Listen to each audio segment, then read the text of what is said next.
नमस्कार दोस्तों, मैं रोहित तिवारी आप सभी का आपके अपने YouTube channel knowledge academy by Rohit sir में स्वागत करता हूं। उम्मीद करता हूं आप सभी स्वस्थ होंगे, अच्छे होंगे और आपकी पढ़ाई लगातार अच्छी चल रही होगी। ध्यान दें, Allahabad high court group C group D की मतलब स्टेनो की या ग्रुप सी ग्रुप डी की ड्राइवर की सभी की एग्जाम डेट आ चुकी है। अपनी पढ़ाई लगातार तेज कर दें। हमारे YouTube चैनल पर मैथ की लगातार क्लासेस चल रही हैं। आपके प्रीवियस ईयर से संबंधित जो प्रश्न है वो, उसके साथ साथ में उनसे संबंधित जो प्रश्न और पूछे जा सकते हैं उसकी भी प्रैक्टिस कराई जा रही है।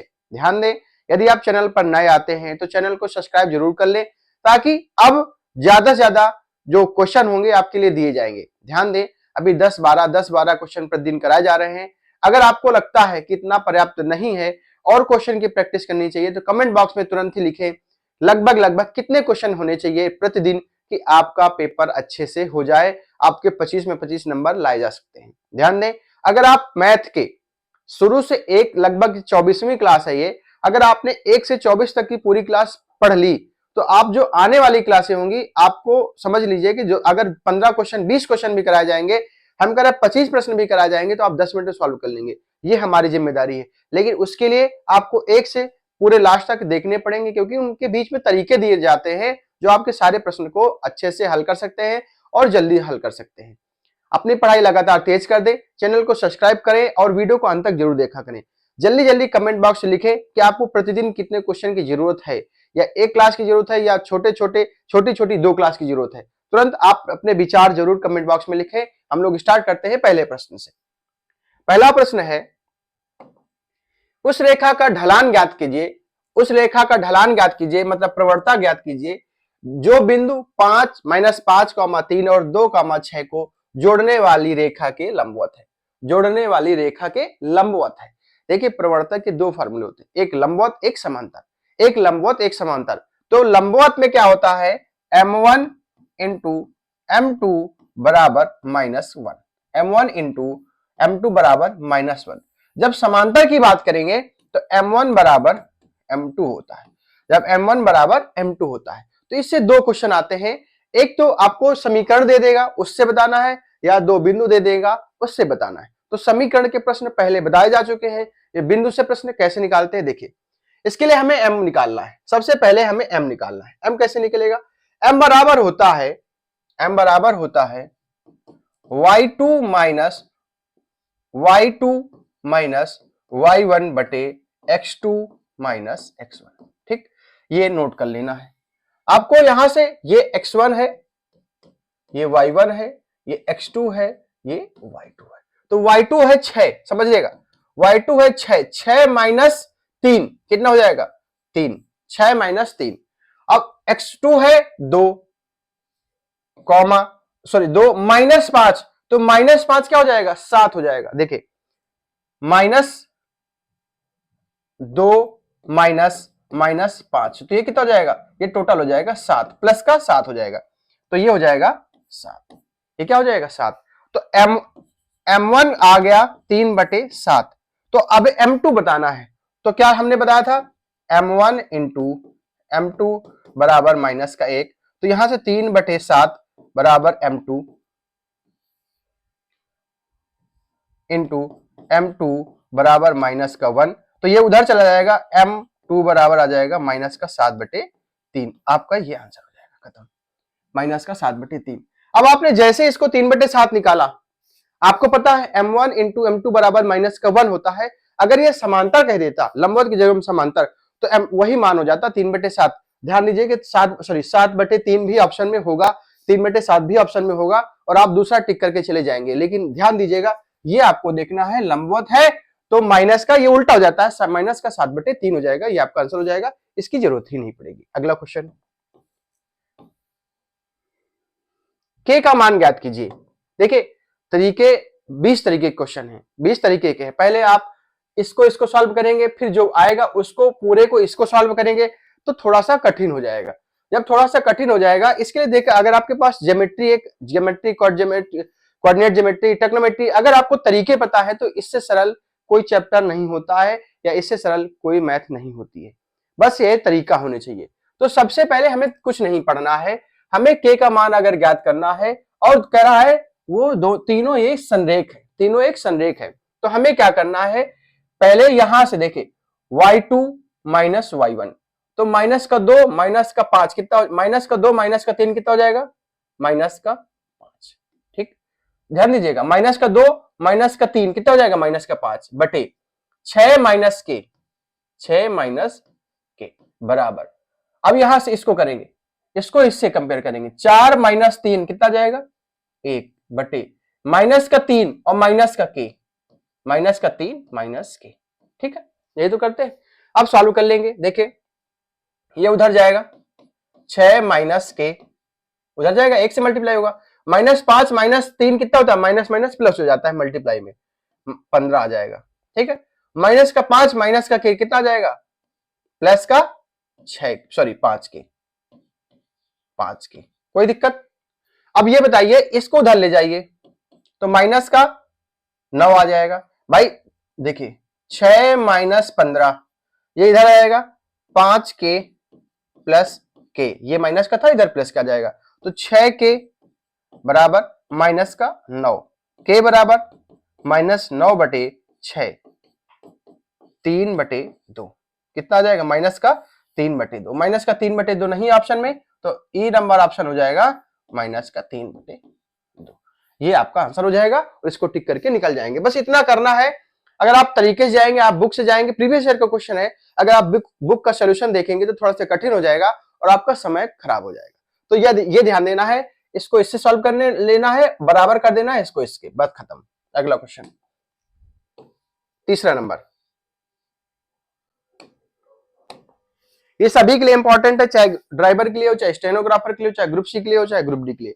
सभी प्रश्न अच्छे हैं और सभी प्रश्न प्रीवियस ईयर में पूछे गए हैं और पूछे जाने की संभावना है। जो और प्रश्न है जरूरी नहीं, देखिए 50 अगर प्रैक्टिस सेट करा दिए जाएंगे, 500 क्वेश्चन प्रीवियस ईयर में नहीं आए। ठीक है, अगला क्वेश्चन कह रहा है 37 सही 1/2 में कुल कितने बनेंगे। हम कह रहे हैं 50 में कुल कितने 2 बनेंगे, 50 में कुल कितने 2 बनेंगे, तो हम अगर 2 से भाग दे देंगे इसका मतलब 25 2 बनेंगे। ठीक है, 50 टॉफियों में 2 लोगों में बांटना है, कितनी टॉफी बांटनी पड़ेगी, 25-25। ठीक है, या 25 टॉफी बांटेंगे तब 2-2 बनेंगे, तो हम कह रहे हैं 50 में 2 बनाना है, कितने 2 बनेंगे, 25 2 बनेंगे। तो यहीं पे इसको भी भाग दे देते हैं। इसको कैसे देते हैं, देखिए 37 सही 2/2 सते 14 कितना हो जाएगा, 74 1 75/2, 37 सही 1/2 कितना होता है, 75/2। ठीक है, 35 35 70, ठीक है 35 35 70, और यहां से 2 2 4 74 1 75/2, इस तरह सॉल्व किया करिए आप बटे में। ठीक है, 1/8, देखिए 5 का 5 से मल्टीप्लाई, दूर का दूर से मल्टीप्लाई, 75 गुणे 8 बटे 2, 2 चौको 8, तो मल्टीप्लाई कर देंगे, 4 पंचे 20, 4 सत्ते 28 और 31, कितना जाएगा 300। मतलब इस वाली वैल्यू में कुल कितने 1/8 बनेंगे, 308 बनेंगे, 300 1/8 बनेंगे, खत्म प्रश्न। अगला क्वेश्चन, जहां पे ना समझ में आया करे कमेंट बॉक्स में जरूर लिख दिया करे, ये प्रश्न समझ में नहीं आया है, जो चीजें आएंगी तो बता दी जाएंगी। देखिए कह रहा है किसी संख्या के वर्ग को 4 से विभाजित करने पर कितना शेष बचेगा, किसी संख्या के वर्ग को 4 से विभाजित करने पर क्या शेष बचेगा। हमने मान लिया संख्या 2, देखिए 1 से 1 को 1 का स्क्वायर क्या हो जाएगा, 1 हो जाएगा, 1 को 4 से विभाजित करने पर कुछ नहीं आ रहा है। ठीक है, यहां पे हमने मान लिया संख्या n बराबर 2, जब हमने 2 माना तो 2 का स्क्वायर हो जाएगा 4 और 4 से भाग दे देंगे, शेषफल कितना जाएगा 0। अब अगर यहाँ पे n बराबर 3 मान लिया तो 3 का स्क्वायर कितना होता है 9, 9/4 भाग दिया, कितना आ जाएगा शेषफल 1। फिर 4 मान लिया, n बराबर 4 मान लिया तो 16 हो जाएगा बटे 4, कितना शेषफल आ जाएगा 0। फिर 5 मान लिया, ठीक है 5 का स्क्वायर कितना हो जाएगा 25/4, 4 छंग 24, कितना शेषफल आ जाएगा 1।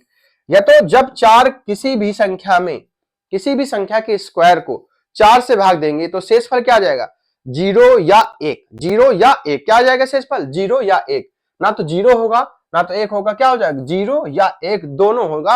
अगर आपने क्या है 0 पहले किया तो 0 अब लगा के चले जाएंगे, अगर आपने 3 का स्क्वायर किया और 4 से भाग दे दिया तो आप 1 को भी लगा के चले जा सकते हैं, इसलिए ऑप्शन में ये है, लेकिन आपका आंसर क्या हो जाएगा 0 या 1। अगला क्वेश्चन 5 नंबर, देखिए लगातार तीन संख्याओं का योग 96 है। लगातार, पहली बात तो इन क्वेश्चन को ऑप्शन से अगर सॉल्व करते हैं, आपको एक्स से नहीं सॉल्व करना है तो थोड़ा सा ऑप्शन में जाते हैं, कभी कभी प्रश्न को ऑप्शन से क्वेश्चन की तरफ लाते हैं तो थोड़ा सा प्रश्न सरल हो जाते हैं। लेकिन अगर आपको वो चीजें ठीक है, अगर हम नहीं पता तो ऐसा कर लेते हैं। लगातार तीन संख्या है, इसका मतलब एक संख्या x है, दूसरी संख्या x+1 है और तीसरी संख्या x+2 है। भाई एक, यहाँ पे दो, यहाँ पे तीन, ऐसे तो बनेगी तभी तो लगातार संख्या होगी। जैसे x का मान 1 रखेंगे तो यहाँ से 1 हो जाएगा, ये 2 हो जाएगा, ये 3 हो जाएगा। यहां से इसका टोटल योग कितना है, 96 है, तो यहां से 3x, अब यहाँ पे 2 1 3, यहाँ पे माइनस हो जाएगा, कितना आ जाएगा 93 हो जाएगा। कितना x बराबर कितना आ जाएगा 31। सबसे बड़ी संख्या बतानी है तो सबसे बड़ी संख्या कितनी हो जाएगी 33, और ये हमारा आंसर हो जाएगा, ये हमारा आंसर हो जाएगा। अब अगर यहाँ पे आप ऑप्शन सॉल्व करते तो देखिए 33 से छोटी 32, 32 से छोटी 31, तो 3 2 5 1 6, 3 यूनिट डिजिट प्लस करेंगे ना, इसका मतलब ये आ रहा है। अब यहां से अगर ये होती बड़ी संख्या, इसको मानते 5 4 3, तो 4 3 5 4 9 3 12, ये गलत हो जाता। अगर 8 मानते तो 28 हो जाता, 27 हो जाता और 26 हो जाता। 8 6 14, 14 6 20 1 21, ये भी गलत हो जाता। ऐसे 31 30 और 29, 9 1 10 होता, ये भी गलत हो जाता। तो हमारा एक ही ऑप्शन सही होता, ये और इसकी जरूरत ना पड़ती। बस यूनिट डिजिट सॉल्व करेंगे, आंसर आ जाएगा। अगला क्वेश्चन 6 नंबर। ऐसा प्रश्न प्रॉफिट लॉस में आता है, किसी संख्या को उतने ही रुपए, मतलब कि कोई एक संख्या है, उसको अगर इतने में बेचते हैं तो उतने का ही लाभ होता है। ठीक है, जितने का प्रॉफिट होता है उतने का ही लाभ होता है। तो इस क्वेश्चन में आपको करना क्या है, कुछ नहीं करना, इनको जोड़ना है और 2 से भाग दे देना है। क्या करना है, इनको जोड़ना है, 2 से भाग दे देना है। कितना आ जाएगा 134/2, काट दिया, 67 आपका आंसर आ गया, खत्म। 67 आपका आंसर आ गया, खत्म। गलत तो नहीं किया हमने, 9 6 9 5 14 और 7 5 12 1 13, ठीक है, बटे भाग दिया। इसका मतलब संख्या कौन सी है, 67 है। वो एक संख्या 67 है जो 55 से उतनी ही बड़ी है जितनी वह 79 से छोटी है। देख लीजिए बराबर आ रहा होगा। अगला क्वेश्चन 7 नंबर। किसी संख्या और उसके 2/4 के बीच अंतर 60 है। कोई एक संख्या मान लीजिए x है, उसके और उसके 2/4, किसके, x के 2/4 का अंतर 60 है। कोई दिक्कत? तो यहां से ये बताइए 4 और 4 में 2 गए, कितना 2x/4 = 60। तो यहां से 1/2, x बराबर आ जाएगा 120, खत्म। x बराबर कितना आ जाएगा 120, और आगे बढ़ जाएंगे अगले क्वेश्चन में। ऐसे ही छोटे छोटे क्वेश्चन ग्रुप डी में पूछे जाते हैं, ठीक है, बस ये आपको इनमें समय नहीं लगाना है।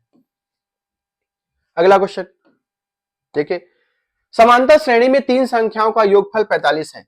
समांतर श्रेणी में 3 संख्याओं का योगफल 45 है। इनमें से सबसे छोटी संख्या और सबसे बड़ी संख्या के वर्गों का योगफल 4 6 8 है। सबसे बड़ी संख्या क्या है? ऐसे प्रश्नों को आप क्वेश्चन को ऑप्शन से सॉल्व कर सकते हैं। अगर ऑप्शन से नहीं बनता है, आपको क्वेश्चन से सॉल्व करना है, तो उसमें भी तरीके हैं, उन तरीकों को भी आपको समझना है। जैसे देखिए, कोई एक संख्या ए रही होगी, ठीक है, अब समांतर श्रेणी में है तो सभी में अंतर समान रहा होगा। तो अगर ये है तो ये a माइनस डी रही होगी और ये a प्लस डी रही होगी, ठीक है, सार्व अंतर d। तो इसका मतलब तीनों संख्याओं का योग कितना दे रखा है 45, समझिएगा, बाकी कुछ भी नहीं करना है। तो यहां से d से d कैंसिल हो गया, 3a = 45, a बराबर 15, a बराबर 15, ठीक है। अब ध्यान देना, अगर a बराबर 15 आ गया, a बराबर 15 आ गया, तो इसमें से सबसे बड़ी संख्या बतानी है, ठीक।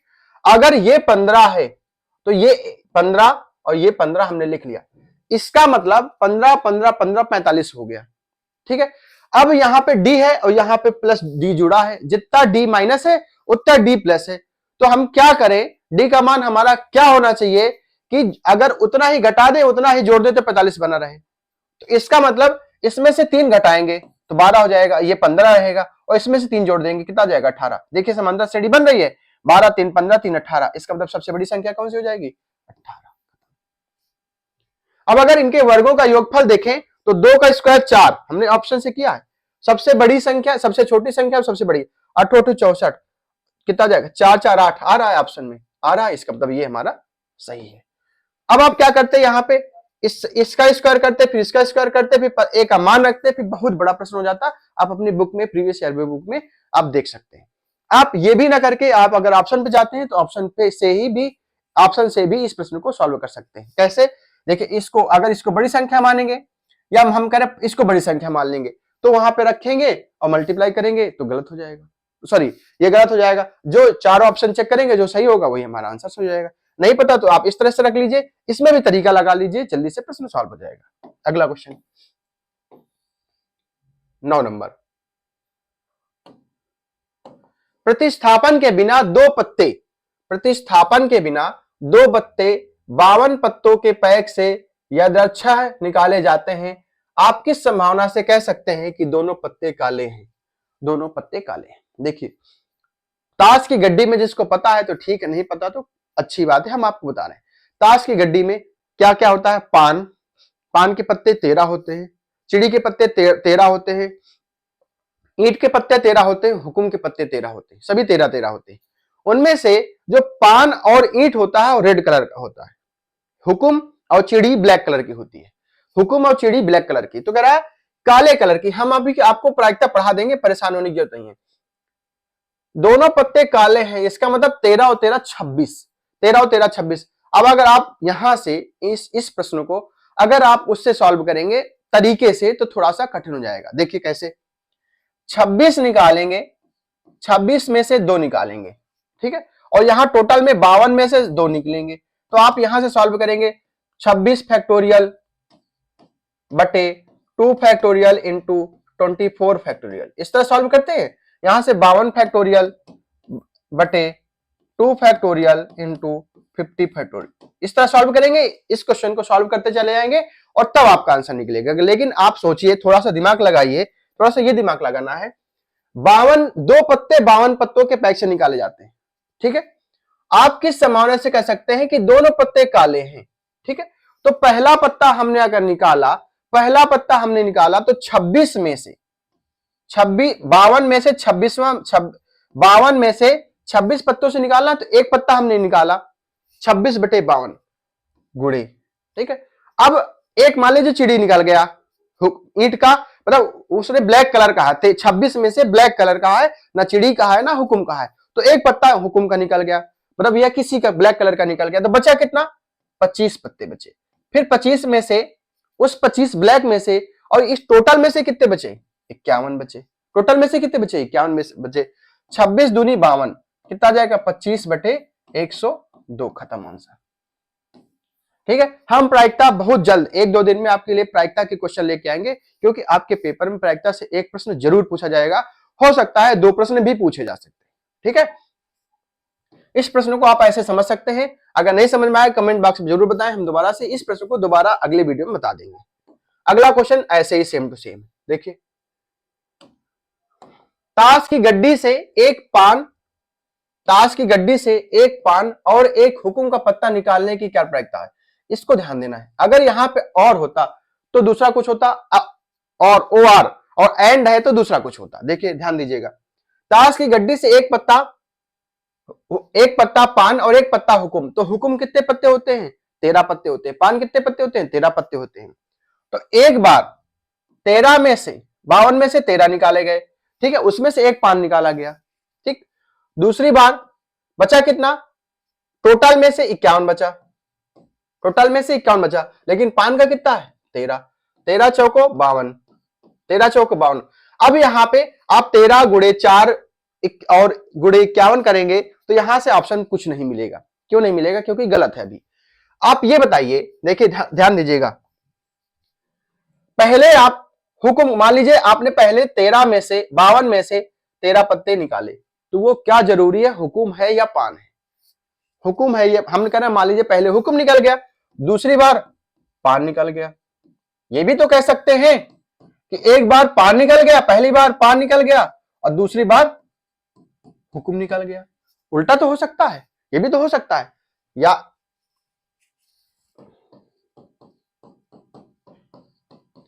ये भी तो निकल सकता है। यहां से इसका मतलब ये है कि यहां से 2 गुणे 13/52 गुणे 13/51, 13 चौको 52, 2 दूनी 4, कितना जाएगा 13/102, खत्म। 13/102 आपका आंसर हो जाएगा। और अगर आप फैक्टोरियल से निकालने जाएंगे तो थोड़ा सा कठिन हो जाएगा। ध्यान दीजिएगा, इसमें एक बार पार निकल सकता है यह हुक्म, इसलिए यहां पे 2 मल्टीप्लाई किया गया और कुछ नहीं किया गया। 2 प्रायिकता के क्वेश्चन थे। अब लगातार हर वीडियो में 2 से 3 प्रायिकता के क्वेश्चन मिलेंगे, क्योंकि आपके पेपर में प्रायिकता के 2 क्वेश्चन, 1 क्वेश्चन, 2 क्वेश्चन, 3 क्वेश्चन आपके पेपर में पूछे जाने की संभावना पूरी है। ध्यान दीजिए, अगर आपको प्रायिकता का चैप्टर भी पढ़ना है तो कमेंट बॉक्स में जरूर लिखें, और जो प्रश्न आपको समझ में ना आया करे तो वो प्रश्न को दोबारा से पूछा जरूर करें। मिलते हैं नेक्स्ट वीडियो में, धन्यवाद।